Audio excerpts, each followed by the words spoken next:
In this video, we will present the efficiency of the Tesla Model 3 rear-wheel drive after 18,000 miles.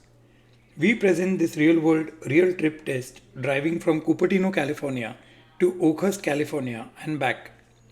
This was a part of a road trip to Yosemite, and we are presenting the data of the exact 360 miles to and fro on the very same route that you will see in this video.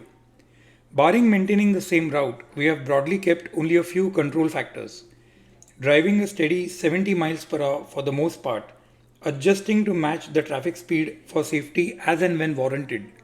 Our tests do not necessarily run down the battery to 0%, but actually run it as one would in a real trip experience on the actual distance of the destination as one would travel. We will report the distances achieved, energy consumed, outside temperatures, and efficiency in the battery segment of 100 to 75%, 75 to 50%, and 50% to the state of charge on arrival, both to and back from Oakhurst.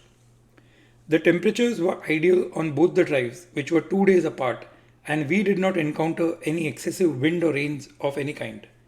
It was actually perfect California weather. The tires were set to the factory specified 42 psi, and maintaining the same routes enabled us to cancel out any elevation or any such disorder whatsoever. So now that the rules governing the test are explained, let's get into it.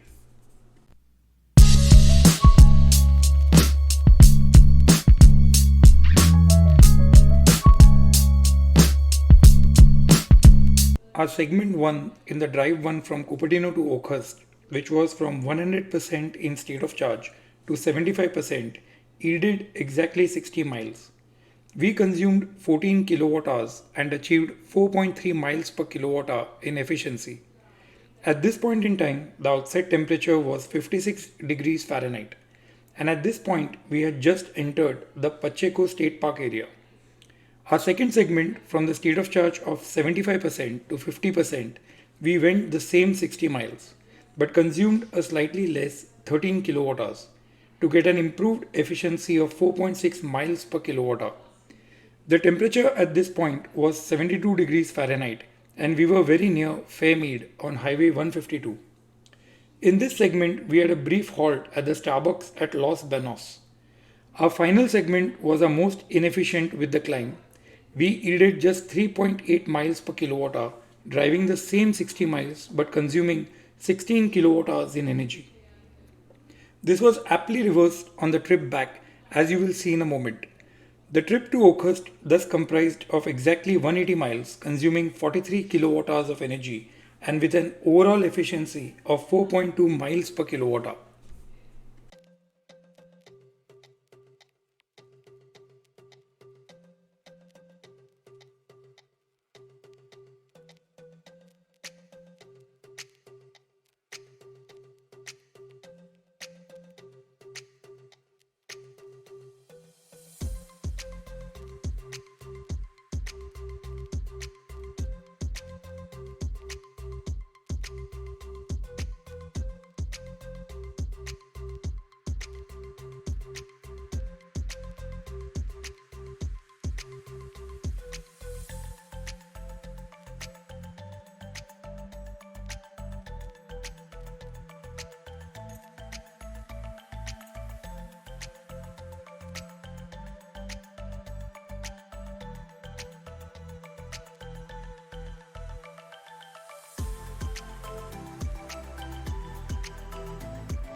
In the drive to from Oakhurst to Cupertino, the segment 1 was the most efficient, predictably setting off the weak numbers of the segment 3 of drive 1.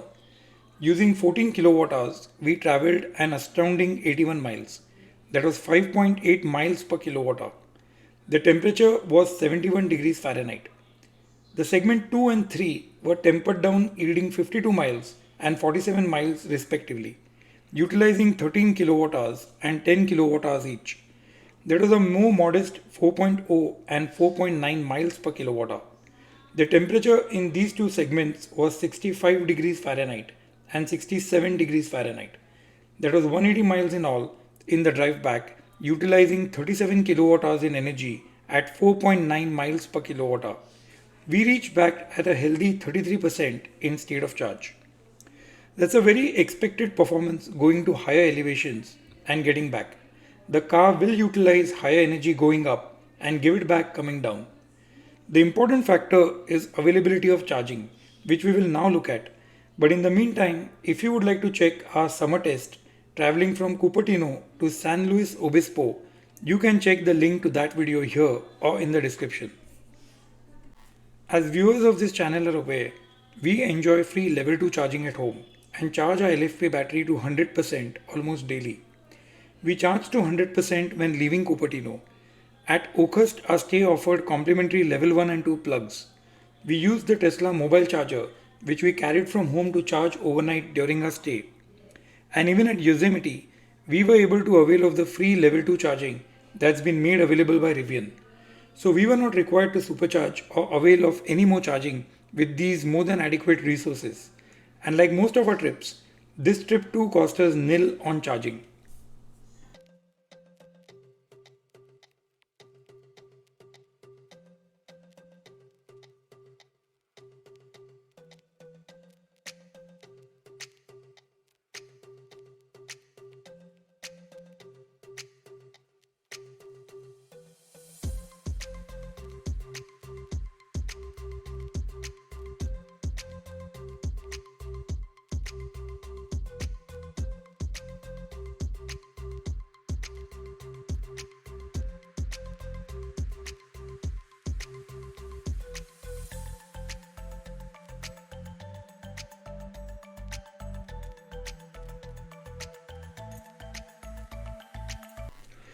So we hope you like this effort of ours to bring to you this hard experience on the comforts of electric vehicle road trips. The value of this absolute gold class car, the Tesla Model 3 rear-wheel drive, and its performance after 18,000 miles. Rough back of the envelope indicates that even paying 40 cents per kilowatt hour would lead to $50 for this trip on paid charging, with a very reliable charging available at least in California. A 20 miles per gallon gas car would cost $130 odd at the prevalent fuel rates. As stated earlier, it cost us nil. Electric vehicle charging is always more important than range, as we repeatedly emphasize on this channel. And availability of reliable level 2 slow AC charging is the efficient way to make electric vehicles viable for the most part. You travel from anywhere to anywhere and have to have the assurance that the car will have charging when you reach, no matter what your range. And that makes all the difference. Surely longer trips need DC charging, but again for most people for most trips, it's level 2 charging that would make it work.